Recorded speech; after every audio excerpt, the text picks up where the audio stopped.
जय माँ काली मित्रों, आपका मेरे चैनल माँ काली माँ दुर्गा शक्ति संवाद में स्वागत है। मित्रों, अगर आप मेरे चैनल पर नए हैं तो मेरे चैनल को सब्सक्राइब कीजिए, लाइक कीजिए, शेयर कीजिए, साथ ही नोटिफिकेशन बेल को भी प्रेस कीजिए जिससे मेरी आने वाली वीडियोस का नोटिफिकेशन आपको तुरंत मिल जाए। मित्रों, आज का जो विषय है वो विषय ये है कि जो आने वाले गुप्त नवरात्रि हैं जो कि 2 फरवरी से प्रारंभ हो रहे हैं, तो उसमें हमें किस प्रकार से पूजा करनी है और किस प्रकार से हमारा नियम रहेंगे, किस प्रकार से हमारे जो 9 दिन हैं वो हमें किस प्रकार से किस विधान से पूजा करनी है। तो देखिए मित्रों, जो गुप्त नवरात्रि होती हैं, पहली बात तो गुप्त नवरात्रि गुप्त ही होते हैं, गुप्त रूप से ही इनका अनुष्ठान किया जाता है और इसके बारे में आपको किसी को नहीं बताना होता। रही बात घर परिवार के, बच्चे ये कहते हैं कि घर में करते हैं तो घर में तो बताना ही पड़ता है। तो देखिए, घर परिवार में तो ये बातें गुप्त नहीं होती। अगर आप परिवार में रहते हैं तो परिवार के सदस्यों को तो सभी को पता होता है कि आपने गुप्त नवरात्र के व्रत धारण किए हैं। लेकिन जो अन्य व्यक्ति होते हैं उनके सामने आपको ये बात उजागर नहीं करनी है कि आपके नवरात्र चल रहे हैं। फिर अगर आप ऐसा करते हैं तो आपको इसका फल प्राप्त नहीं होता है। तो ये अपने आप में महत्वपूर्ण बात है कि आपको इसके बारे में किसी को नहीं बताना है। और गुप्त नवरात्रि गृहस्थी भी कर सकते हैं, साधक तो करते ही करते हैं, क्योंकि जो गुप्त नवरात्र होते हैं उसमें 10 महाविद्याओं की साधना की जाती है। लेकिन जो भी साधना होती है वो गुरु सानिध्य में होती है। और अगर आपके गुरु नहीं हैं तो बिना गुरु सानिध्य के कोई भी साधना नहीं करनी चाहिए। आपको सामान्य पूजा करनी चाहिए, सात्विक पूजा करनी चाहिए। तामसिक पूजा बिना गुरु के नहीं की जाती। तो इसके लिए अगर आप गृहस्थ हैं, अगर आप भक्त हैं, अगर आपके ऊपर सवारी आती है तो सभी व्यक्ति गुप्त नवरात्रि कर सकते हैं। ऐसा नहीं है कि केवल तांत्रिक ही गुप्त नवरात्रि करते हैं या साधक ही करते हैं। सामान्य व्यक्ति भी भगवती को मना सकते हैं, क्योंकि सबकी अपनी भावना होती है माँ के लिए। तो अब ये बात आती है कि किस प्रकार से हम गुप्त नवरात्र प्रारंभ करें, किस प्रकार से पूजा विधान रहेगा हमारा गुप्त नवरात्रि में। और जैसा कि आप सभी जानते हैं कि कोरोना काल प्रारंभ हो चुका है, तो ऐसी परिस्थिति में किस प्रकार से कन्या पूजन रहेगा, कैसे कन्याओं को भोग अर्पण किया जाएगा, तो उसी से संबंधित ये सारी जानकारी है। आप वीडियो को पूरा सुनिएगा, तभी आपको पूरी बात समझ में आएगी। देखिए मित्रों, आप गुप्त नवरात्रि प्रारंभ करना चाहते हैं तो इसके लिए सबसे पहले तो आपको अपने लिए दिनचर्या जो होगी, आपको थोड़ा जल्दी उठना पड़ेगा उस दिन, क्योंकि आपको सभी चीज़ों का प्रबंध करना है और चौकी माँ की लगानी है। चौकी लगेगी उस दिन। और जिस प्रकार से आप चैत्र और अश्विन मास के नवरात्र में चौकी बिठाते हैं तो उसी प्रकार से आपको चौकी बिठानी है। सबसे पहले आपको उठ करके स्नान करना है। स्नान करने के बाद में आपको स्वच्छ कपड़े धारण करने हैं, और अगर आपके पास लाल कपड़े हैं तो अति उत्तम है। लाल वस्त्र अगर आप धारण कर सकते हैं तो लाल वस्त्र धारण करें। उसके बाद में आपको क्या करना है, आपको एक जो है माँ को स्थान देना है। आप लकड़ी की चौकी भी बैठा सकते हैं अगर आपके पास है तो, जैसे भी हो माँ के लिए व्यवस्था कर सकते हैं। लकड़ी की चौकी सबसे उत्तम रहती है, आम की लकड़ी की हो तो और भी उत्तम होती है। उस पर आपको लाल वस्त्र बिछाना है, काला वस्त्र नहीं बिछाना है। जो भक्त हैं या तांत्रिक हैं उनकी बात अलग रखते हैं, हम सामान्य गृहस्थ व्यक्ति के बारे में ही बात करेंगे, क्योंकि जो गुरु सानिध्य में रहते हैं तो वो तो गुरु के आदेश के अनुसार ही सभी कार्य करते हैं। लेकिन जो सामान्य व्यक्ति हैं जिनके गुरु नहीं हैं, हम उनकी बात करते हैं। तो उनको क्या करना है, लाल वस्त्र चौकी पर बिछाना है। उसके बाद में आपके पास माँ की अगर मूर्ति है तो मूर्ति, अगर फोटो है तो फोटो, उसको आपको स्थापित करनी है। सबसे पहले आपको गंगा जल से शुद्ध कर लेनी है। अगर आपके पास फ़ोटो है तो गंगा जल से शुद्ध करें, फिर साफ़ कपड़े से पोंछ करके आपको माँ की फ़ोटो बैठानी है। और मूर्ति है तो फिर मूर्ति पर भी आपको गंगा जल छिड़कना जरूर है, जिससे शुद्धिकरण होता है। उसके बाद में आपको माँ को बिठाना है, और माँ को बिठाने के बाद में अगर आपके पास गणेश जी है तो गणेश जी को साथ में अवश्य बिठाएं, क्योंकि गणेश जी अगर पूजनीय है तो उनकी पूजा भी जरूरी होती है किसी भी अनुष्ठान में। तो गणेश जी की अगर आपके पास फोटो है या मूर्ति है तो उनको अवश्य बिठाएं। उसके बाद में आपको क्या करना है, इन सबको बिठाने के बाद में माँ के लिए आपको जो आप चुनरी लेके आए हैं, क्योंकि अगर जो भी नवरात्र होते हैं, जैसा कि आप सभी जानते हैं, माँ को चुनरी उड़ाई जाती है। लेकिन नवरात्र के समय में जो चुन्नियाँ होती हैं उनको बदला जाता है, यानी नई चुन्नी माँ को अर्पण की जाती है। तो उसके बाद आपको माँ को चुन्नी अर्पण करनी है। लाल रंग की चुन्नी आपको अर्पण करनी है। ध्यान रखें, काले रंग की चुन्नी अर्पण ना करें, क्योंकि आप गृहस्थ व्यक्ति हैं। तो लाल रंग की चुन्नी माँ दुर्गा को भी, और माँ काली की फ़ोटो है तो माँ काली को भी आपको लाल रंग की चुन्नी अर्पण करनी है। फिर उसके बाद में माँ को आपको तिलक करना है, दोनों माँ को तिलक करना है, गणेश जी को भी तिलक करना है। फिर उसके बाद में सबसे पहला कार्य अब आपको क्या करना है, आपको ज्योत प्रज्वलित करनी है। क्योंकि ज्योत प्रज्वलित इसलिए सबसे पहले करनी चाहिए क्योंकि ज्योत जलने के बाद में, उसके बाद में आप जो भी कार्य करते हैं उसका जो साक्षी होता है वो दीपक हो जाता है। तो ऐसी परिस्थिति में सबसे पहले आपको दीपक प्रज्वलित करना चाहिए, ज्योत माँ भगवती की जगानी चाहिए। तो अब ये बात आती है कि ज्योत हम अखंड लगाएं या किस प्रकार की लगाएं। देखिए, आप अखंड ज्योत भी लगा सकते हैं, आप सामान्य ज्योत भी लगा सकते हैं। ये आपकी सामर्थ्य के ऊपर है, आपकी इच्छा के ऊपर है। आप सामान्य अगर ज्योत लगा रहे हैं तो आप सुबह शाम की ज्योत लगाएं, और अगर आप अखंड ज्योत लगा रहे हैं तो आप अखंड लगा सकते हैं। अखंड ज्योत लगाने के लिए आप अखंड ज्योत में एक लौंग का जोड़ा अवश्य डाल दें। अगर सामान्य ज्योत लगाते हैं तो सामान्य आप सुबह शाम की लगा सकते हैं। अपनी सामर्थ्य और आपकी इच्छा पर ये निर्भर करता है।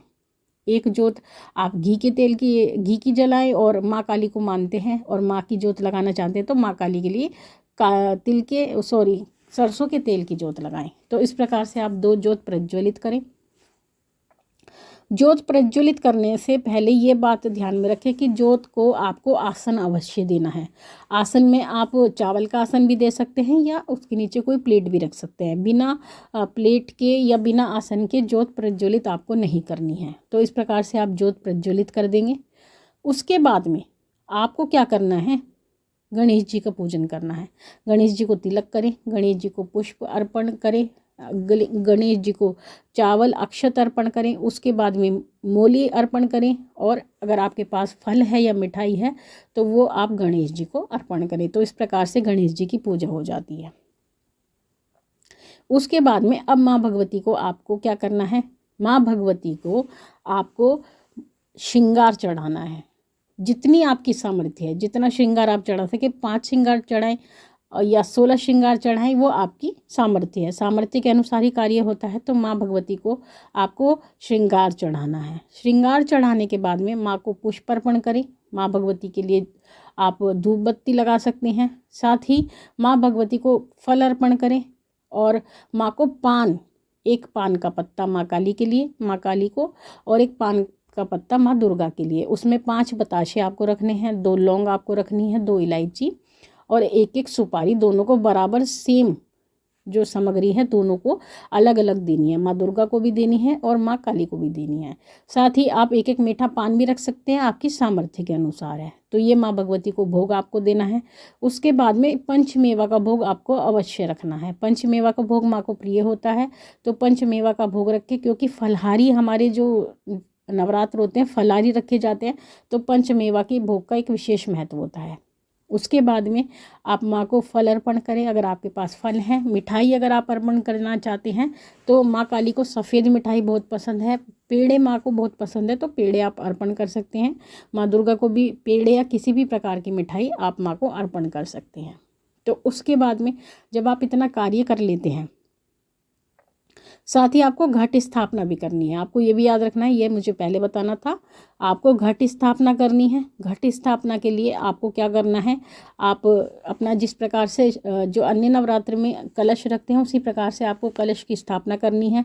उसमें आपको एक सिक्का अवश्य डालना है और उसके बाद उसमें चीनी के दाने अवश्य डालें। कुछ लोग चावल डालते हैं, कुछ लोग कुछ भी डालते हैं, पर हम केवल चीनी डालते हैं, क्योंकि चावल डालने से वो पानी अशुद्ध हो जाता है और वो सही नहीं रहता। तो ऐसी परिस्थिति में आप उसमें जो जल लें उसमें गंगा जल अवश्य डालें, गंगा जल ना हो तो सामान्य जल डालें। और उसके बाद में आपको कलश स्थापना करनी है, उस पर नारियल बैठाना है, चुन्नी नारियल पे अर्पण करनी है। ये आपको ध्यान रखना है, बिना चुन्नी के नारियल आपको नहीं रखना है, और अगर आपके पास चुन्नी नहीं है तो कलावा तो अवश्य ही नारियल को अर्पण करना है। तो उसके बाद में आपको कलश बिठा देना है, कलश की भी पूजा करनी है, फूल अक्षत चढ़ाने हैं। तो ये इस प्रकार से आपको कलश की स्थापना करनी है। इतना सब करने के बाद में अब आपको क्या करना है, अब आपको सबसे महत्वपूर्ण कार्य जो होता है जो आपके लिए है, अब तक तो आपने माँ भगवती को प्रसन्न करने के लिए किया, अब आपके लिए महत्वपूर्ण कार्य ये है कि अब आप संकल्प करें। क्योंकि जैसे कि आप नवरात्रि प्रारंभ करने जा रहे हैं तो उससे पहले संकल्प किया जाता है। संकल्प करने से आपकी मनोकामना पूर्ण होती है और माँ भगवती आपके व्रत की रक्षा करती हैं। तो ऐसी परिस्थिति में आपको संकल्प करना है। संकल्प करने के लिए आपको हाथ में अक्षत लेने हैं यानी चावल, पुष्प लेना है और उसके बाद में थोड़ा जल आपको अपनी हथेली पर रखना है और सीधे हाथ में रखना है ये सभी सामग्री। और उसके बाद में सीधे हाथ के नीचे उल्टा हाथ रख करके आपको ध्यान करना है माँ भगवती का, माँ काली, माँ दुर्गा का। उसके बाद में आपको अपना नाम लेना है, अपने पिता का नाम लेना है, पिता या पति का नाम लेना है। अगर विवाहित हैं तो पति का नाम ले। उसके बाद में आपको गोत्र बोलना है, विवाहित है तो पति का गोत्र बोलें, अविवाहित है तो पिता का गोत्र बोलें। उसके बाद में आपको अपना पोस्टल एड्रेस बोलना है, जिस एड्रेस पर आपके यहाँ चिट्ठी आती है डाक के माध्यम से, वो एड्रेस आपको अपने घर का बोलना है, अपने शहर का नाम बोलना है, अपनी स्टेट का नाम बोलना है और अपने देश का नाम बोलना है जो कि भारतवर्ष है। इसके बाद में ये सब बोलने के बाद में आपको माँ से प्रार्थना करनी है कि हे माँ, मैं ये इस नाम से इस प्रकार से ये संकल्प करती हूँ, आप मेरे व्रत की रक्षा करना और निर्विघ्न मेरे व्रत को पूर्ण कराने में मेरी सहायता करना, और कोई भी अगर इसमें विघ्न आते हैं तो आप उसको दूर करना। तो इस प्रकार से आपको ये संकल्प करना है और संकल्प करने के बाद में वो जो अक्षत, पुष्प और जल है वो भूमि पर या किसी बर्तन में आपको छोड़ देना है। तो इस प्रकार से आपका संकल्प पूर्ण होता है। अब बात आती है कि किस प्रकार से अब आपको क्या पूजा करनी है। देखिए मित्रों, पूजा करने के लिए तो आप बहुत कुछ कर सकते हैं, लेकिन जिनके गुरु नहीं होते तो उनको अगर कोई मंत्र जाप करना है तो केवल 2 माला मंत्र जाप करना है। अगर आप कोई भी मंत्र जाप करना चाहते हैं, जैसे कि आप निर्वाण मंत्र का जाप करना चाहते हैं, आप माँ दुर्गा के लिए ओम दुम दुर्गाय नमः का जाप करना चाहते हैं, या आप सर्वमंगल मांगल्ये शिवे सर्वार्थ साधिके शरण्ये त्र्यंबके गौरी नारायणी नमोस्तुते, इस मंत्र का जाप करना चाहते हैं, माँ दुर्गा का मंत्र है, माँ काली का मंत्र है, दोनों का ही मंत्र है। तो इस प्रकार से अगर आप जो भी मंत्र जाप करना चाहते हैं तो बिना गुरु के आप अधिकतम 2 माला कर सकते हैं। मैं फिर कहती हूँ अधिकतम 2 माला। 2 माला से आप बिल्कुल भी ज़्यादा जाप ना करें। साथ ही आप सप्तशती का पाठ करें। अगर आप कुछ भी नहीं कर सकते तो केवल सप्तशती का पाठ करें, सप्तशती प्रारंभ करें और 9 दिनों में, क्योंकि सप्तशती में 13 अध्याय होते हैं, तो 9 दिनों के अंदर वो आपको 13 अध्याय पूर्ण करने हैं।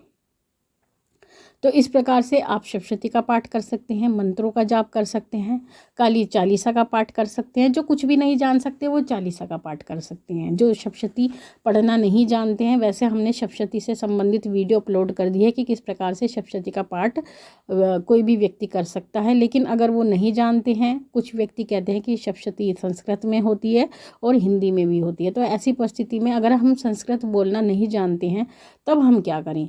जो लोग संस्कृत बोलना नहीं जानते हैं वो हिंदी में भी पाठ कर सकते हैं। जैसे दुर्गा कवच का हिंदी में जो गीता प्रेस की दुर्गा सप्तशती आती है उसमें हिंदी और संस्कृत दोनों ही भाषाओं में वो लिखित होती है, तो आप हिंदी में भी सप्तशती का पाठ कर सकते हैं, ऐसा नहीं है। लेकिन जो उचित माना जाता है, जो सर्वश्रेष्ठ माना जाता है वो संस्कृत माना जाता है, क्योंकि संस्कृत देववाणी है यानी देवताओं की भाषा है, इसलिए संस्कृत सर्वश्रेष्ठ मानी जाती है किसी भी मंत्र उच्चारण के लिए, किसी भी पाठ के लिए।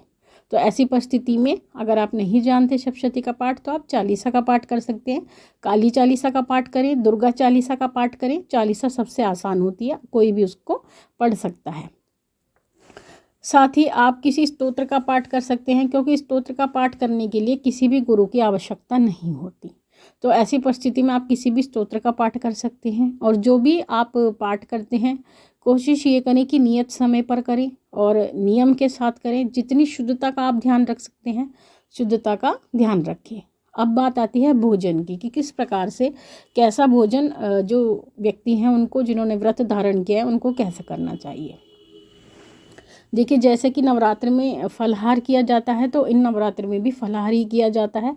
आप फलाहार ही करें, अन्न का कोई भी भोजन आप ग्रहण ना करें, अशुद्ध भोजन कोई भी ग्रहण ना करें। जितना शुद्धता आप रख सकते हैं रखें। घर के सदस्य भी, आपके परिवार के सदस्य जो व्रत नहीं रखते वो भी शुद्धता का पालन करें। लहसुन प्याज से परहेज करें तो अच्छा होगा। और किसी भी प्रकार की तामसिक भोजन से आप परहेज करें घर परिवार का सदस्य तो बहुत अच्छा होगा, क्योंकि नवरात्र आपके घर में चल रहे हैं, ज्योत भी माँ भगवती की जग रही है, कलश बैठा रखा है, तो सभी कार्य चल रहे हैं, तो इसलिए परिवार वालों को थोड़ा ध्यान रखना चाहिए। और फलाहार का आप सेवन करें। और अगर आप रोगी व्यक्ति हैं जो व्रत नहीं रख सकते, जिनको भूख लगती है या डायबिटिक है, वो केवल फलाहार का सेवन करें। उसमें आप समय ना बांधें, क्योंकि एक ही समय आपको भोजन करना है फलाहार का, जो सामान्य व्यक्ति हैं। और नमक एक समय का है, कोशिश ये करें नमक आपका एक समय रहे। लेकिन जो रोगी व्यक्ति हैं वो दोनों समय नमक खा सकते हैं और फलाहार कर सकते हैं, लेकिन अन्न का त्याग करें। अगर आप कुछ भी नहीं कर सकते तो आप अन्न का त्याग करें, अन्न ग्रहण ना करें। उसके अलावा आप फल, दूध, बाकी कुट्टू, साबूदाना सब कुछ आप ग्रहण कर सकते हैं। तो इस प्रकार से भी आपको ये सुविधा माँ भगवती देती हैं। तो इस प्रकार से आप गुप्त नवरात्रि करें। बाकी जितना सबसे महत्वपूर्ण बात होती है समर्पण की। किसी भी पूजा में अगर आप कोई भी पूजा, आराधना, सेवा करते हैं तो उसमें सबसे बड़ी बात आती है समर्पण की। आपके भाव माँ भगवती के प्रति समर्पित होने चाहिए। आप स्वयं को माँ भगवती के चरणों में समर्पित करें तो माँ माई आपकी पुकार अवश्य सुनती है। बाकी जो लोग अनुष्ठान करना चाहते हैं 9 दिन का, वो अनुष्ठान भी कर सकते हैं। तो ये थी जानकारी आप सभी के लिए।